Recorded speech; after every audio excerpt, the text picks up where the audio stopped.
Ration दे दो, तेल मसाला दे दो, मिर्चा दे दो, नमक दे दो। तो लोगों ने कहा कि मोदी विकास की बात की है तो विकास अडानी का हो रहा है। जब से अडानी के देश में गेहूं के गोदाम बने हैं हो गया है, कहां से किसान का विकास हो रहा है? विकास मोदी जी अडानी का कर रहे हैं जी। उन्होंने कहा था कि हमारी सरकार केंद्र में बनेगी तो देवरिया जो चीनी का कटोरा है यहाँ पे एक नई मिल लगाएंगे। सड़क के मामले में मैं कहना चाहता हूँ, भारतीय जनता पार्टी का 10 साल से नगर पालिका में देवरिया में कब्जा है। और देवरिया में 2 बार से लगातार सांसद हो रहे हैं और देवरिया में 3 बार से लगातार भारतीय जनता पार्टी के विधायक हो रहे हैं। और देवरिया शहर पूरे उत्तर प्रदेश में गड़बड़ शहर है। इतना खराब सड़क तो पूरे उत्तर प्रदेश के किसी जिले में नहीं है। उतना ही नहीं, आप विकास की बात की है तो विकास अडानी का हो रहा है। जब से अडानी के देश में गेहूं के गोदाम बने हैं तब से आज तक पूरे 70-75 साल की आजादी में कभी गेहूं 3000 कुंटल नहीं हुआ था। लेकिन जब किसान के खेत में से गेहूं उसके घर आया तो गेहूं का रेट 2000 था। और जब किसान के खेत से 2000 पे गेहूं बिक गया, अडानी के गोदाम में चला गया, तो अडानी का गोदाम से गेहूं मार्केट में बेचने के लिए सरकार ने 3000, 3200-3500 कुंटल का गेहूं हुआ है। और जो ही अडानी अपना गेहूं 3500 रुपया कुंटल बेच दिया है तो यही सरकार ने मार्केट को डाउन कर दिया, 2000 रुपया कुंटल गेहूं हो गया है। कहां से किसान का विकास हो रहा है? विकास मोदी जी अडानी का कर रहे हैं। अच्छा जी, मोदी जी अडानी का विकास कर रहे हैं भाई साहब, ऐसे बोल रहे हैं आप। किसानों का विकास करना होता तो 3000 का गेहूं 3000 ही रहता, तब हम अपना गेहूं 3000 बेचते तो हमारा विकास होता। 1500-1700 रुपया कुंटल लागत आती है गेहूं पैदा करने में, और इस समय गेहूं का रेट 2000 हो गया मार्केट में। और सरकार ने 2125 रुपया का रेट निर्धारित किया है। दिन दुगुना रात चौगुना डाई का दाम बढ़ रहा है, यूरिया का दाम बढ़ रहा है, और सरकार किसानों पे एक नया बोझ लाद दी है, ये नैनो यूरिया का। नैनो लिक्विड किसान को प्रेशर डाल रही है कि आप नैनो का छिड़काव करिए। 65 रुपए का लिक्विड है नैनो, और उसको 225 MRP करके सरकार बेच रही है 240 में।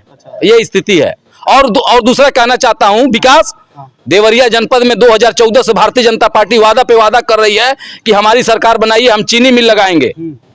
देवरिया चीनी का कटोरा कहा जाता था, और चीनी मिल के मुद्दे पे 2014 में आदरणीय इस देश के प्रधानमंत्री नरेंद्र मोदी जी आए थे। उस समय गुजरात के मुख्यमंत्री थे। उन्होंने कहा था कि हमारी सरकार केंद्र में बनेगी तो देवरिया जो चीनी का कटोरा है यहाँ पे एक नई मिल लगाएंगे। और मोदी 2014 में प्रधानमंत्री बन गए, देवरिया जनपद में सारे लोग उनके सांसद बन गए, और चीनी मिल नहीं लगा। फिर 2017 का जब चुनाव आया तभी भी चीनी मिल का वादा हुआ और चीनी मिल नहीं लगा। 2019 का चुनाव आया दोबारा, उस समय भी चीनी मिल का वादा हुआ, चीनी मिल नहीं लगा। 2018 में GIC के ग्राउंड में योगी आदित्यनाथ मेडिकल का शिलान्यास करने आए थे। उस समय उन्होंने चीनी मिल लगाने का वादा किया और आज तक चीनी मिल नहीं लगा। 2022 का इलेक्शन आया, इसमें भी चीनी मिल लगाने का वादा हुआ। तो ये चीनी मिल लगेगा तो लोगों को रोजगार मिलेगा, ये रोजगार वाला काम नहीं हो रहा है। अब ये सरकार 6000 महीने पे 10,000 महीने पे नियुक्ति कर रही है, मानदेय पे, संविदा पे, और अपना दिन दुगुना रात चौगुना पेंशन बढ़ा रही है। सारे विधायकों का पेंशन बढ़ रहा है, 2 लाख रुपया विधायक का सैलरी हो गया। अब विधायक जब आएगा एयरपोर्ट से तो सरकारी गाड़ी जाएगी उसको रिसीव करने के लिए। ये अपना सुविधा दिन रात बढ़ा रहे हैं। मोदी जी बहुत ईमानदार है, भारतीय जनता पार्टी बहुत ईमानदार है, तो क्यों नहीं बिहार की तरह यहाँ विधायक निधि खत्म कर देते हैं? सांसद निधि खत्म कर देना चाहिए मोदी जी को। सारे विधायक फंड को विद्यालय में लुटा रहा है, 20% कमीशन ले रहा है विधायक और सांसद, और कहाँ ईमानदारी की बात हो रही है? एक बात बताइए, जैसे आप देवरिया में बात किए विकास की बात, बिना विकास की सारी सीटें निकल गई देवरिया की। नहीं, सरकार सीटें निकल जा रही हैं। सरकार जातियों में बांट के, हिंदू मुस्लिम में बांट के, वो राशन दे दो, तेल मसाला दे दो, मिर्चा दे दो, नमक दे दो। तो लोगों ने कहा कि मोदी का नमक खाए हैं, लोगों ने नमक के नाम पे वोट दे दिया। लोगों को भ्रम में डाल रही है।